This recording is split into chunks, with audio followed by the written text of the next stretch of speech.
بسم اللہ الرحمن الرحیم۔ میں انتہائی اختصار سے بات کروں گا۔ علی صاحب آپ کو، جبران صاحب آپ کو، مشوانی صاحب جو میرے گاؤں کے ہیں، میرے برخوردار ہیں، بہت مس کر رہا ہوں ان کو میں، اور رؤوف صاحب آپ کی پوری اس ٹیم کو دل کی گہرائیوں سے مبارکباد پیش کرتا ہوں کہ آپ کی اس جدت نے پاکستانی قوم کو ایک حوصلہ، ایک زبردست قسم کی روش جو ہے پھر دوبارہ اٹھنے کا عزم جو ہے عطا کیا ہے۔ میں پاکستان سے دور اور پاکستان کے اندر تمام طول و عرض میں جتنے میرے بھائی بہنیں بیٹیاں نواسیاں پوتیاں میری آواز کو سن رہی ہیں، عقیدت کا سلام اور محبت کا سلام ان کو پیش کرتا ہوں۔ دکھ چند باتوں کا ہے جو بیان کرنا چاہتا ہوں۔ پہلا کہ 76 سال کے اندر 13 اکتوبر 2022 کو جب ظلم کی ابتدا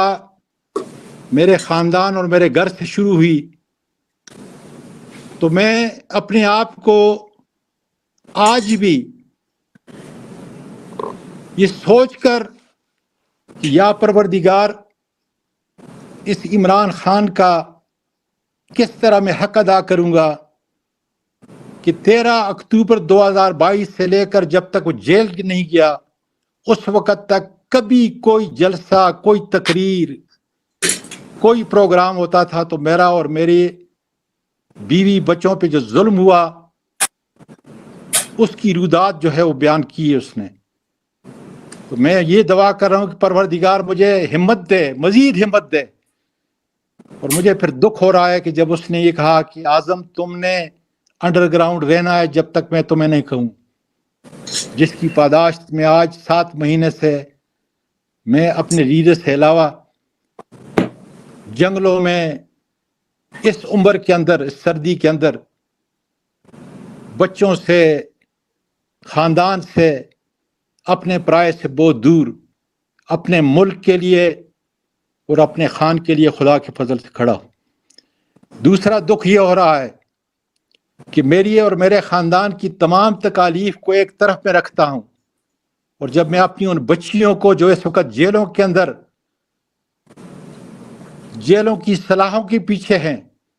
میں ان کی تکلیف اور درد کو دیکھتا ہوں تو میں کہتا ہوں کہ میری تکلیف اور میرے خاندان کی تکلیف ان کے مقابلے میں کچھ بھی نہیں ہے۔ خاص کر خدیجہ شاہ، میں نومبر کے اندر جب مجھے یہاں سے پورے پاکستان کا چکر انہوں نے جیلوں میں لگایا، کوئٹہ میں لے گئے تو -10 ڈگری تھا، اور میں سوچتا ہوں کہ وہ میری بیٹی خدیجہ شاہ جو آج دسمبر ہے کتنی سردی جو ہے اس کے اندر وہ برداشت کرتی ہوگی۔ اے پروردگار، اے پروردگار تو میرے اس ملک کو بچا دے، اس ظلم کی رات کو پروردگار تو ختم کر۔ اور میرے پاکستانیوں، اس عمر کے اندر میں آپ کو اپنے پیارے رب کا وہ پیغام سنانا چاہتا ہوں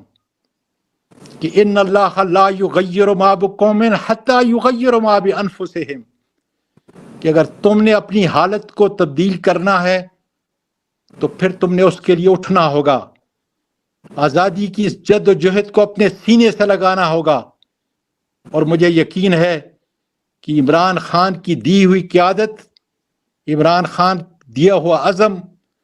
ان ویورنگ کمٹمنٹ جو اس نے ملک کے ساتھ کی ہے، مجھے یقین ہے کہ انشاءاللہ آج جو ہماری عدلیہ ننگی ہو چکی ہے سوائے ان چند گنے چنے ججز کے جو انصاف کی دہلیز کے اوپر قانون اور آئین کی حکمرانی، لیکن اس کے علاوہ پوری عدلیہ آج ننگی ہو چکی ہے، جبکہ ہم لوگوں پہ، عمران خان پہ، بشرا بی بی پہ جس طریقے سے وہ فیک، فرضی، فیبریکیٹڈ کیس بنا کر ان کو جیلوں کی سلاخوں کے پیچھے رکھا ہوا ہے، ان کو اخلاقی طور پر گرایا جا رہا ہے، میرا پروردگار ان کو اٹھائے گا۔ اسی عمران خان کی قیادت کے اندر انشاءاللہ تعالی ہم پاکستان کو ایک عظیم پاکستان بنائیں گے، اور انشاءاللہ تعالی. لیکن اس کے لیے ضروری ہے کہ جو میں نے قرآن کی آیت پڑھی کہ اپنی حالت کو تبدیل کرنے کے لیے آپ کو اٹھنا پڑے گا.